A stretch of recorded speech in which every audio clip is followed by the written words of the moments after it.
మరిన్ని అప్డేట్స్ కోసం చూస్తూనే ఉండండి శరణ్య టీవీ. నియంతృత్వ పోకడలకు రేవంత్ రెడ్డి ప్రభుత్వమే నిదర్శనమన్న కవిత. వాంకిడి పాఠశాలలో ఫుడ్ పాయిజన్ కారణంగా విద్యార్థిని మృతి. కుటుంబాన్ని పరామర్శించేందుకు వెళ్తుండగా బీఆర్ఎస్ ఎమ్మెల్యేల అరెస్ట్. ఎమ్మెల్యే అరెస్టును ఖండించిన కవిత.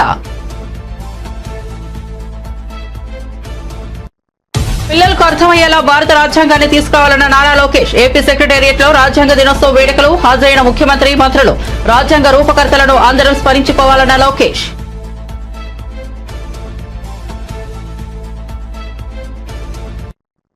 మీడియా దర్యాప్తు సంస్థలు న్యాయ వ్యవస్థల పాత్ర కూడా తామే పోషించాల్సి వస్తోందన్న రాహుల్. ప్రజాస్వామ్యంలో ప్రతిపక్షాలకు ప్రత్యేక స్థానం ఉందన్న జస్టిస్ చంద్రచూడ్. న్యాయ వ్యవస్థ ప్రతిపక్ష పాత్ర పోషిస్తుందన్న అపోహ చాలా మందిలో ఉందన్న మాజీ సీజే.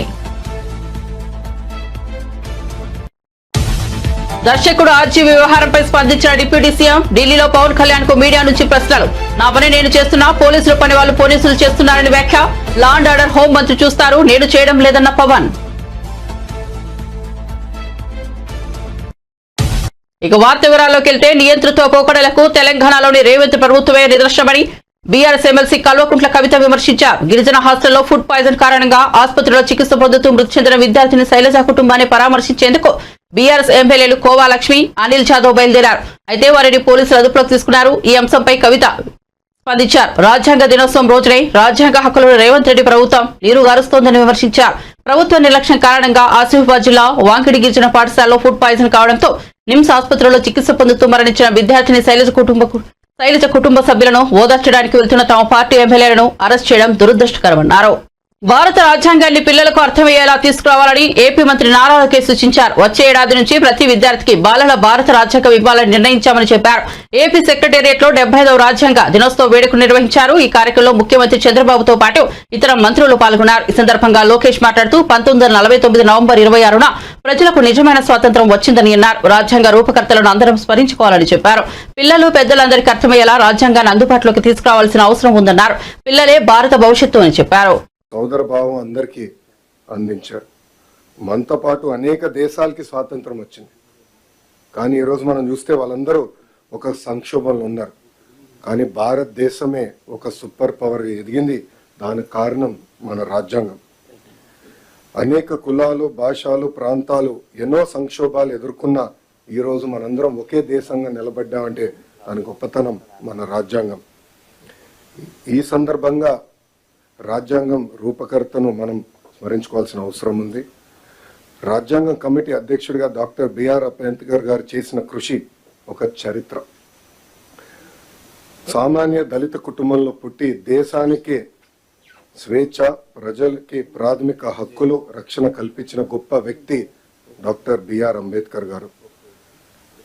రాజ్యాంగం దుర్వినియోగం జరిగితే రాజ్యాంగాన్నే నేను కాల్చుతానని ధైర్యంగా చెప్పిన వ్యక్తి డాక్టర్ బిఆర్ అంబేద్కర్ గారు. ఇప్పుడే గౌరవ ముఖ్యమంత్రి గారికి నేను చెప్పాను, సార్ ఈ మీటింగ్ లో ఐఏఎస్ అధికారులు ఉన్నారు, కానీ ఐపీఎస్ అధికారులు కేవలం హోమ్ సెక్రటరీ గారు తప్ప ఎవరు లేరు ఈ రూమ్ లో అని నేను గౌరవ ముఖ్యమంత్రి గారు చెప్పాను.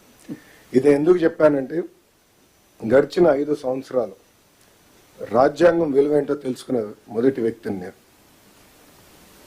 నేను చదువుకున్నప్పుడు రాజ్యాంగం గురించి మాట్లాడేవాళ్ళం, నేర్చుకున్నాం. కానీ రాజ్యాంగం విలువేంటో నేను ఈ పుస్తకం పట్టుకుని పాదయాత్ర చేస్తాం జరిగింది. నేను ఆ రోజు అధికారులతో మాట్లాడేటప్పుడు కూడా ఎక్కడ మార్కింగ్ చేశానో ఆ మార్కింగ్ కూడా ఇప్పటికీ అట్లనే ఉంది. దీంట్లో మనం చూస్తే right to freedom article 19, freedom of speech, freedom of expression ఏదైతే రాజ్యాంగం మనకు కల్పించిందో అది నేను పాదయాత్ర ప్రారంభిస్తాం కానివ్వండి, దాని ముందల గౌరవ ముఖ్యమంత్రి గారు ప్రతిపక్ష నేతగా ఉన్నప్పుడు అధికారులు అది సరిగా పాటించలేదు. అందుకే ప్రజలు ప్రజాస్వామ్యంలో తీర్పిచ్చారు. రాజ్యాంగాన్ని కాపాడాల్సిన బాధ్యత అధికారులందరిపైన ఉంది, ప్రజాప్రతినిధులపైన కూడా చాలా చాలా ఉంది. అందుకే సార్ దీంట్లో భాగంగా విద్యాశాఖలో మేము వచ్చే సంవత్సరం నుంచి బాలల భారత రాజ్యాంగం ఇవ్వాలని నిర్ణయం తీసుకుంటాం జరిగింది. దీంట్లో కాన్స్టిట్యూషన్లో ఉన్న అన్ని కాన్సెప్ట్స్ని సింప్లిఫై చేసి ఒక పిక్టోరియల్ ఫార్మాట్లో పిల్లలకి ఏజ్ అప్రోప్రియేట్ కి ప్రధానంగా ప్రియాంబల్ అందిస్తూ ఫండమెంటల్ రైట్స్ ఏంటి, డ్యూటీ, స్ట్రక్చర్స్ ఆఫ్ గవర్నెన్స్ ఏంటి అనేది క్లియర్గా అందించాలని నిర్ణయం తీసుకున్నారు సార్. దాంట్లో భాగంగా భారతదేశానికి స్వాతంత్రం వచ్చిన కారకులైన మహాత్మా గాంధీ గారు, అంబేద్కర్ గారు, నెహ్రూ గారి గురించి కూడా దీంట్లో చాలా చెప్పాలని నిర్ణయించుకున్నాం. అంతేకాకుండా సివిక్ అవేర్నెస్ అనేది చాలా చాలా అవసరం. ఒక మాటలో చెప్పాలంటే చదువు పైన బాగా శ్రద్ధ పెడుతున్నాం, మార్కుల మీద పెట్టిన శ్రద్ధ, రెస్పాన్సిబిలిటీ, సివిక్ అవేర్నెస్ మీద మనం పట్టలేకపోతున్నాం. దానివల్ల సమాజం తీవ్రంగా నష్టపోతుందని మేము భావించి principles of justice, equality and fraternity పెట్టాలని మేము నిర్ణయించుకున్నాం. దీంట్లో సింపుల్ స్టోరీస్ రూపంలో పిల్లలకి అర్థే విధంగా చేయాలని నేను నిర్ణయించుకున్నాను. అంతేకాకుండా ఈ పుస్తకంలో ఇంటరాక్టివ్ యాక్టివిటీస్ పెట్టాలని, పజిల్స్. మంత్రి కందుల దుర్గేష్ మాట్లాడుతూ సర్వసత్తాక గణతంత్ర దేశంగా భారత్ ను ప్రపంచంలో నిలబెట్టింది మన రాజ్యాంగమేనని అన్నారు. రాజ్యాంగాన్ని సరిగా అమలు చేయాల్సిన బాధ్యత అందరిపై ఉందని చెప్పారు. అదేవిధంగా అధికారులందరికీ కూడా నమస్సుమాన్యాలు తెలియజేస్తూ 1947 ఆగస్టు 15 మనం స్వాతంత్రాన్ని సముపార్జించుకున్నప్పటికీ కూడా భారతదేశాన్ని సర్వసత్తాక ప్రజాస్వామిక గణతంత్ర రాజ్యంగా ప్రపంచ దేశాల ముందు నిలబెట్టినటువంటి విధానం మాత్రం ఈ రాజ్యాంగాన్ని ఆమోదించినటువంటి దినంగా మనం భావించాలి. ముఖ్యంగా 1949 నవంబర్ 26వ తారీఖున పార్లమెంటు రాజ్యాంగాన్ని ఆమోదించినటువంటి దినంగా మనందరం కూడా భావిస్తున్నటువంటి సందర్భంలో ముఖ్యంగా భారత రాజ్యాంగ రచనకి అధ్యక్షత వహించినటువంటి డాక్టర్ బిఆర్ అంబేద్కర్ మహాశయుని సందర్భంగా ఆయనకి ఘనమైనటువంటి స్మృత్యంజలి ఘటించాల్సినటువంటి అవసరం ఉంది. ఆయన చూపించిన మార్గంలో శ్రేయోరాజ్యం అనేటువంటి మాట మన పీఠికలోనే అది వెల్ఫేర్ స్టేట్ అనేటువంటి మాటతోటి ప్రారంభించారు ఈ రాజ్యాంగాన్ని. అంటే భారతదేశం యొక్క శ్రేయస్సును కోరుకునేటువంటి విధంగా ఈ కార్యక్రమాన్ని ప్రారంభించుకోవటం, అదేవిధంగా ఎవరైతే అట్టడుగు వర్గాల వారు ఉన్నారో వారిని సమున్నత స్థానంలో నిలబెట్టడానికి వారికి రిజర్వేషన్లు కల్పించటం, అదేవిధంగా సమాన పనికి సమాన వేతనం అనేటువంటి మాటని, మహిళలకి ప్రత్యేక హక్కులు ఉంటాయనేటువంటి గమనించిన అంశాలు ఇవన్నీ చూస్తే ప్రపంచంలోనే అత్యద్భుతమైనటువంటి లిఖిత రాజ్యాంగంగా పేరు పొందినటువంటి భారతదేశపు రాజ్యాంగం అనేక మందికి మార్గదర్శకంగా నిలబడిందనేటువంటి మాటని ఈ సందర్భంగా మనందరం గుర్తు చేసుకుంటూ, ముఖ్యంగా అంబేద్కర్ మహాశయులు చెప్పినట్లుగా రాజ్యాంగం ఎంత గొప్పగా రచించబడినప్పటికీ కూడా దాన్ని అమలు చేసేటువంటి వ్యక్తి చెడ్డవాడైతే అది చెడ్డగా మారుతుంది, అమలు చేసేవారు మంచివారైతే అది అద్భుతంగా ముందుకెళ్తుంది అనేటువంటి మాట మన సమకాలీన ఆంధ్రప్రదేశ్ రాజకీయాలను కూడా ఉటంకిస్తే చెప్పొచ్చు. చెడ్డగా మారుతుందనే దానికి గడిచిన 5 సంవత్సరాల పరిపాలనా కాలం ఉంటే అది అమలు చేసే వ్యక్తి మంచివారైతే అది అద్భుతంగా ఉంటుందనే దానికి ముఖ్యమంత్రి చంద్రబాబు నాయుడు గారే నిలువెత్తు ఉదాహరణ అనేటువంటి మాటను కూడా ఈ సందర్భంగా నేను మనవి చేస్తున్నాను. ప్రధానంగా భారత రాజ్యాంగం యొక్క స్ఫూర్తిని మనందరం పొందాల్సినటువంటి అవసరం ఉంది. ముఖ్యంగా రాజకీయాల్లో ఉన్నవారు ఎవరైతే సరైనటువంటి అవకాశాలు లభించక ఇబ్బంది పడుతున్న వారు ఉన్నారో, ఎవరైతే సమున్నత స్థానంలోకి రావాల్సిన వారు ఉన్నారో వారికి చేయూతనిచ్చి బాసటగా నిలిచి వారిని ముందుకు తీసుకొస్తేనే రాజకీయాల్లో ఉన్న వారికి, రాజ్యాంగాన్ని నమ్మిన వారికి నిజమైనటువంటి విధానంగా ఉంటుందనేటువంటి మాటని మనం చేస్తూ దాన్ని పరిపూర్ణంగా పోషిస్తున్నటువంటి ముఖ్యమంత్రి గారికి మనందరి తరఫున కూడా మరొకసారి ధన్యవాదాలు తెలియజేస్తూ, ఇన్నాళ్ల కాలంలో ఈ పరిణామ క్రమంలో 75 సంవత్సరాల సుదీర్ఘ ప్రయాణంలో భారతదేశం యొక్క రాజ్యాంగం అనేక ఇబ్బందులు. న్యాయ వ్యవస్థ ఉన్నది ప్రతిపక్ష పాత్ర పోషించడానికి కాదని సుప్రీంకోర్టు మాజీ చీఫ్ జస్టిస్ డివై చంద్రచూడ్ స్పష్టం చేశారు. చట్టాలను పరిశీలించేందుకు మాత్రమే న్యాయ వ్యవస్థ ఉందని పేర్కొన్నారు. పార్లమెంట్ శాసనసభలో న్యాయ వ్యవస్థ ప్రతిపక్ష పాత్ర పోషిస్తోందని ప్రజలు అనుకోకూడదని అన్నారు. కాంగ్రెస్ అగ్రనేత రాహుల్ గాంధీ ఇటీవల మాట్లాడుతూ మీడియా దర్యాప్తు సంస్థలు న్యాయ వ్యవస్థల తరపున కూడా తాము ఒంటరిగానే పనిచేస్తున్నామని, భారతదేశ వాస్తవికత ఇదేనని విమర్శించారు. తాజాగా ఎక్స్క్లూజివ్ ఇంటర్వ్యూలో జస్టిస్ చంద్రచూడ్ మాట్లాడుతూ రాహుల్ వ్యాఖ్యలకు కౌంటర్ ఇచ్చారు. ప్రజాస్వామ్య వ్యవస్థలో ప్రతిపక్షానికి ప్రత్యేక స్థానం ఉందని నొక్కి చెప్పారు. Cases which I think you should be deciding. We decided electoral bonds. Was that any less important? Yeah. It was a matter which dealt with the foundational structure. Are you happy with that decision? I'll come back to that in a moment. Yeah. We decided electoral bonds. That's one. We decided recently the Aligarh Muslim University case, the closure of the madrasas under an order of the Allahabad High Court. We have dealt with issues pertaining to the disability rights of individuals. Is disability in any way less significant than any of these cases that we are referring to? We have decided critical issues pertaining to the federal structure. This year, and these are all cases which we have decided this year, we decided the constitutional validity of Section 6A of the Citizenship Act, which gave citizenship to certain people who had migrated from Bangladesh prior to 25th of yes. March, not CA, who had citizenship. migrated prior to 25th of March 1971. Okay. Was that less significant? We dealt with a case on whether, a constitution bench case on whether lakhs and lakhs of individuals belonging to not the highest strata of society, but the lower strata of society. Question was whether a person who has a license to drive a light motor vehicle can drive a transport vehicle below 7,500 kgs. Now, that would have affected the livelihoods of lakhs of people. We delivered judgment on that just before my term came to an end. Are these cases that we have decided? In fact, we decided 38 constitution bench references during my tenure, including this year itself. Are these cases any less significant than a particular case which we didn't decide or we couldn't decide? Article Well, 370, that also was. Yes, yeah. yes, that's right. That we decided last year, but I'm talking of the cases we decided This this, year, very okay. year. Now, the cases which we decided this year, any of these cases which I have referred to earlier, are these cases less significant, or do we then follow an agenda which others set for us that, well, you have to decide this case for me today. If you don't decide my case, then, well, you're not independent. This is something which is unacceptable. And the real problem today is this, and that's why, I must say this. It's because we have refused during my tenure as a Chief Justice. We have refused to be dictated by any third party on which cases to decide. Sometimes, very highly resourced persons come to the court and they try and suborn the system by saying, well, my case should be heard first. And this was a matter of concern to me as Chief Justice. Should we be listening to those cases only because the most resourced in terms of lawyers, in terms of the clients whom they represent, come to court and say, well, hear my case first? Sorry, we're not going to give that priority to people who are merely because they have resource and they have the ability to afford the best in terms of legal representation. When you sort of take cudgels for the system, సినీ దర్శకుడు రామ్ గోపాల్ వర్మ కోసం AP పోలీసులు వేట కొనసాగుతూనే ఉంది. అయితే అజ్ఞాతంలోనే ఉన్నారు RGV. మరోవైపు వర్మను అదుపులోకి తీసుకున్నారనే పుకార్లు కూడా వినిపిస్తున్నాయి. ఇక 3 కేసుల్లో ముందస్తు బెయిల్ కోసం హైకోర్టును ఆశ్రయించారు ఆర్జీవి. విచారణ జరిపిన ఏపీ హైకోర్టు తదుపరి విచారణను వాయిదా వేసింది. ఇప్పుడు ఢిల్లీ పర్యటనలో ఉన్న AP deputy CM Pawan Kalyan RGV వివాదంపై స్పందించారు. కేంద్ర జలశక్తి మంత్రితో సమావేశం తర్వాత మీడియాతో మాట్లాడిన పవన్ కళ్యాణ్ ఆర్జీవి వ్యవహారంపై ప్రశ్నలు ఎదురయ్యాయి. గతంలో పోలీసులు ఎక్కడున్నా పట్టుకునే వాళ్ళు, ఇప్పుడు ఆర్జీవి ఎందుకు దొరకడం లేదు, ఎందుకు పట్టుకోలేకపోతున్నారు అనే తరహాలో మీడియా నుంచి ప్రశ్నలు వచ్చాయి. దీనిపై స్పందించిన పవన్ కళ్యాణ్, నా పని నేను చేస్తున్నా, పోలీసుల పని వాళ్ళు చేస్తున్నారని పేర్కొన్నారు. లా అండ్ ఆర్డర్ హోంమంత్రి చూస్తారు, నేను చెయ్యడం లేదంటూ నవ్వుతూ బదిలిచ్చారు పవన్ కళ్యాణ్.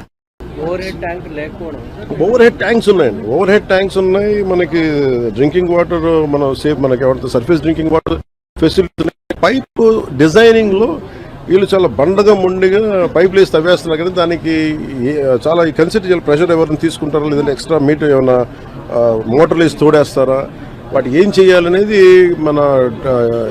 మనకు ఆర్డబ్ల్యూఎస్ శాఖ కూడా దీనికి కొంత బాధ్యత వహించాలని చాలాసార్లు చేశాను. ఈ సౌర విద్యుత్ ఒప్పందాలకు సంబంధించి ఆంధ్రప్రదేశ్ గతంలో ముఖ్యమంత్రిగా ఉన్నటువంటి జగన్మోహన్ రెడ్డికి దాదాపు 1750 కోట్ల రూపాయలు ముడుపులు ముట్టినట్టుగా అమెరికన్ న్యాయస్థానంలో అభియోగాలు నమోదైనాయి. దీనిపైన అది నేను లాస్ట్ 2-3 డేస్ నుంచి ఒకసారి మొత్తం పరిశీలిస్తా ఉన్నాను. ఒకసారి మన ముఖ్యమంత్రి గారితో మాట్లాడి దీని మీద కలిసి సమిష్టి ఒక నిర్ణయం మన అభిప్రాయం తెలియదు. అది వీటన్నిటి మీద ఉన్నాయి డిమాండ్స్, వీటన్నిటి పరిశీలించి వెల్కమ్ దీన్ని తెలియజేస్తాం, మా అభిప్రాయం తెలియజేస్తాం. రాష్ట్రంలో రోజుకు కుంభకోణం బయటపడుతుంది. ఈ రోజు మళ్ళీ తిరిగి కడప ఎయిర్పోర్ట్ సంబంధించి 150 కోట్లు, అట్లనే అంతకుముందు శ్రీకాకుళం జిల్లాలో కానీ అంటే సమోసాలకే 9 కోట్లు, అలా కదండి, సమోసాలకే 9 కోట్లు అనుకున్నప్పుడు ఇవన్నీ మనం చూడాలి. అంటే ఇది అంటే చాలా బాధ్యతారాహిత్యం, భయాలు లేవు, పారదర్శకత లేదు, accountability. We are paying the price.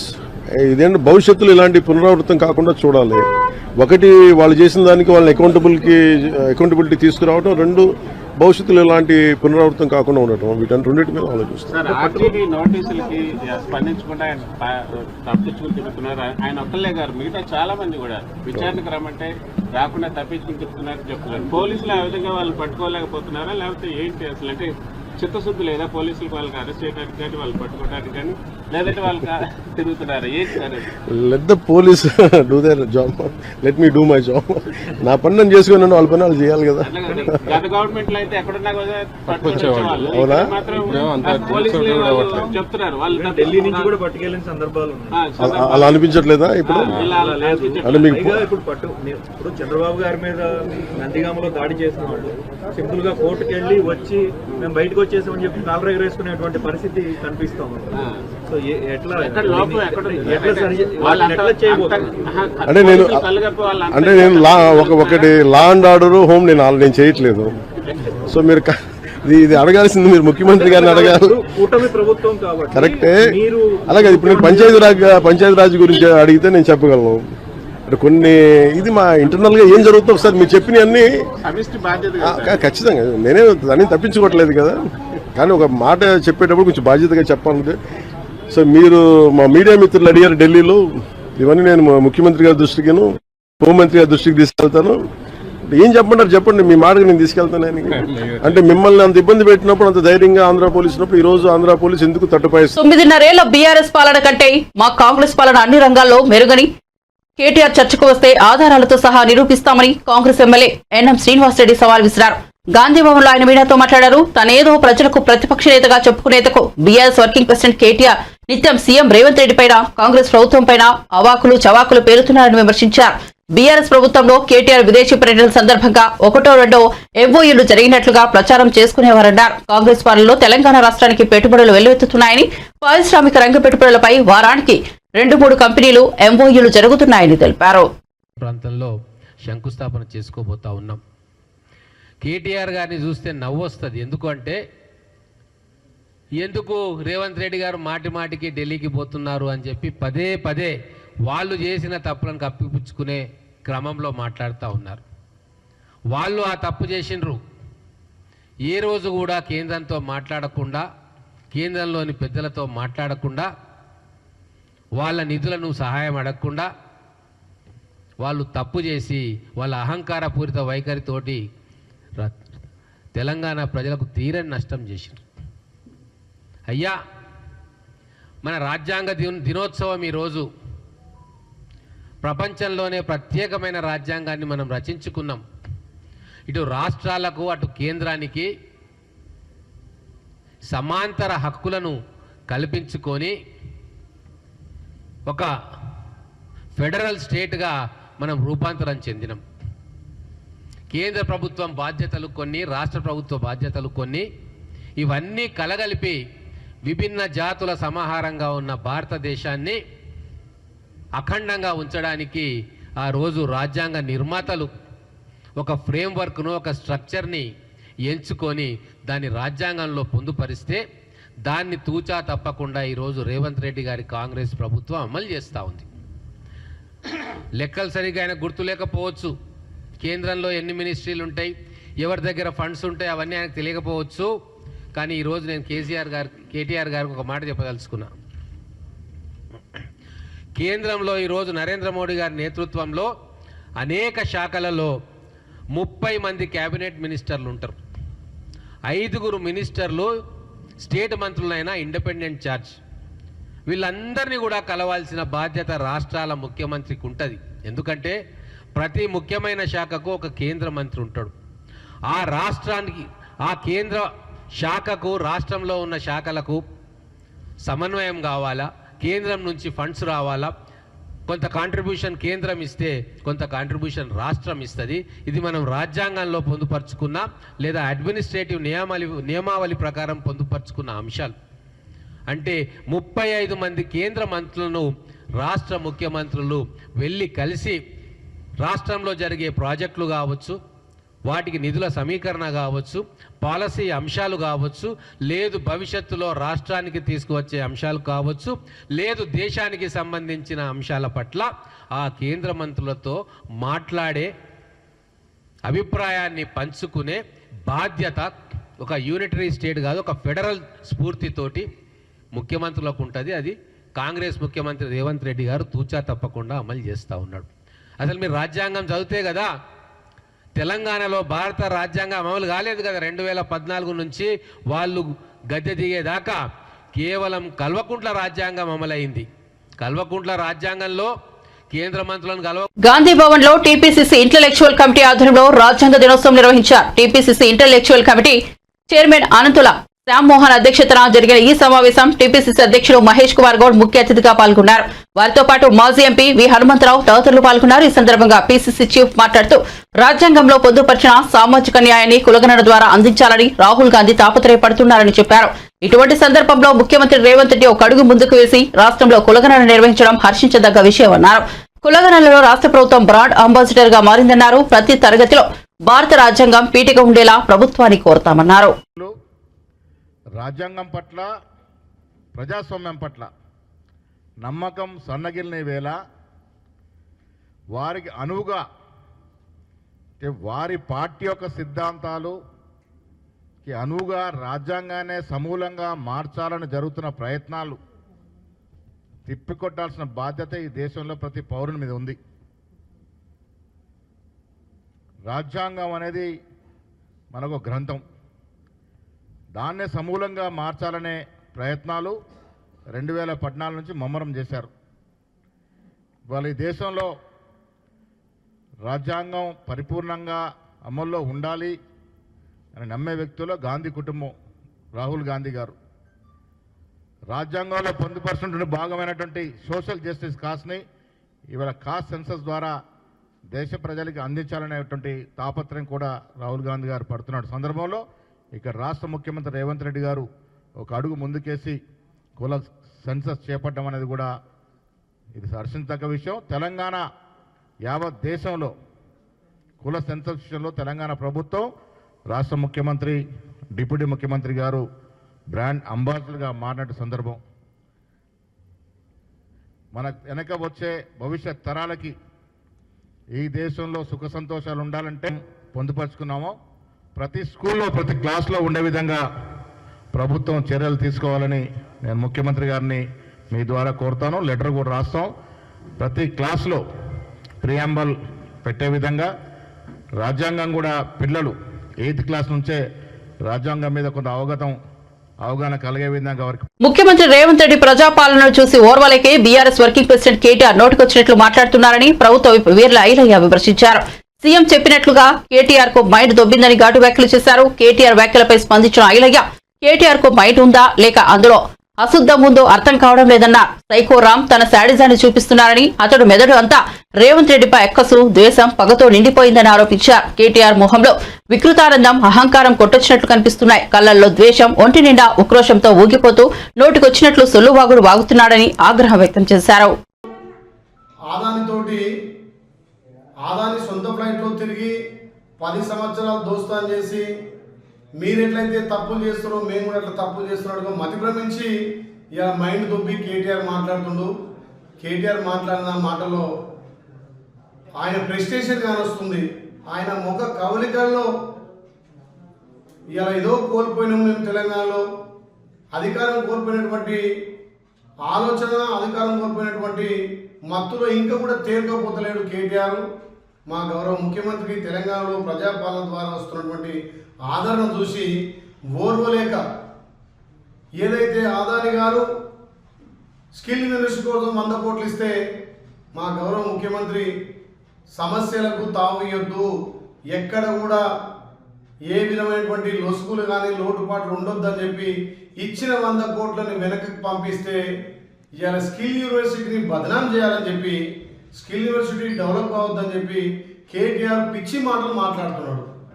మరి 10 సంవత్సరాలు మీరు అదాని ఫ్లైట్లో తిరిగి మీరు చేసుకున్నటువంటి చీకటి ఒప్పందాలు, మీరు చేసుకున్న రహస్య ఒప్పందాలు, మీరు ఎన్నో కాంట్రాక్ట్లు ఆయనకి ఇచ్చి ఇలా మా గౌరవ ముఖ్యమంత్రి బదనాం చేయాలని తెలంగాణలో మా గౌరవ ముఖ్యమంత్రి ప్రజాపాలన ద్వారా ప్రజల మన్ననలు పొందుతుంటే ఇవాళ ఒక సంవత్సరంలోనే ప్రజలలో మంచి మైలేజ్ తెచ్చి మంచి ఇమేజ్ వచ్చినటువంటి మా ముఖ్యమంత్రి మీద బురద చల్లాలని కేటీఆర్ మళ్ళీ కూడా పిచ్చి బాగుడు బాగుతున్నాడు.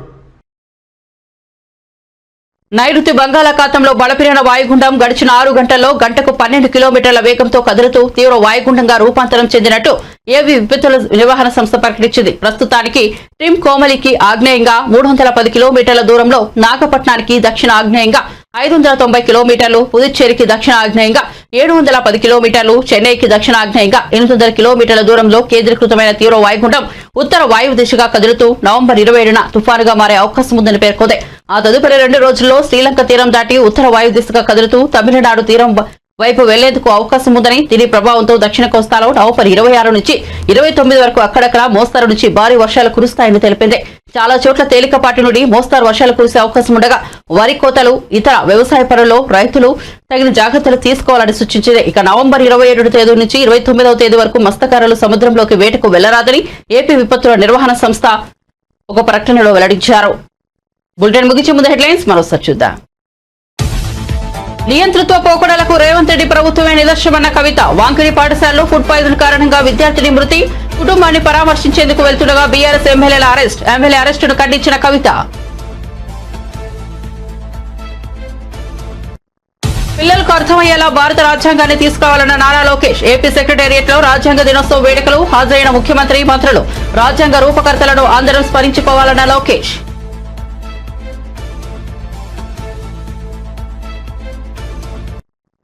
మీడియా, దర్యాప్తు సంస్థలు, న్యాయ వ్యవస్థల పాత్ర కూడా తామే పోషించాల్సి వస్తోందన్న రాహుల్. ప్రజాస్వామ్యంలో ప్రతిపక్షాలకు ప్రత్యేక స్థానం ఉందన్న జస్టిస్ చంద్రచూడ్. న్యాయ వ్యవస్థ ప్రతిపక్ష పాత్ర పోషిస్తుందన్న అపోహ చాలా మందిలో ఉందన్న మాజీ సీజే. దర్శకుడు ఆర్జీ వ్యవహారంపై స్పందించిన డిప్యూటీ సీఎం. ఢిల్లీలో పవన్ కళ్యాణ్ కు మీడియా నుంచి ప్రశ్నలు. నా పని నేను చేస్తున్నా, పోలీసుల పని వాళ్ళు పోలీసులు చేస్తున్నారని వ్యాఖ్య. లా అండ్ ఆర్డర్ హోం మంత్రి చూస్తారు, నేను చేయడం లేదన్న పవన్.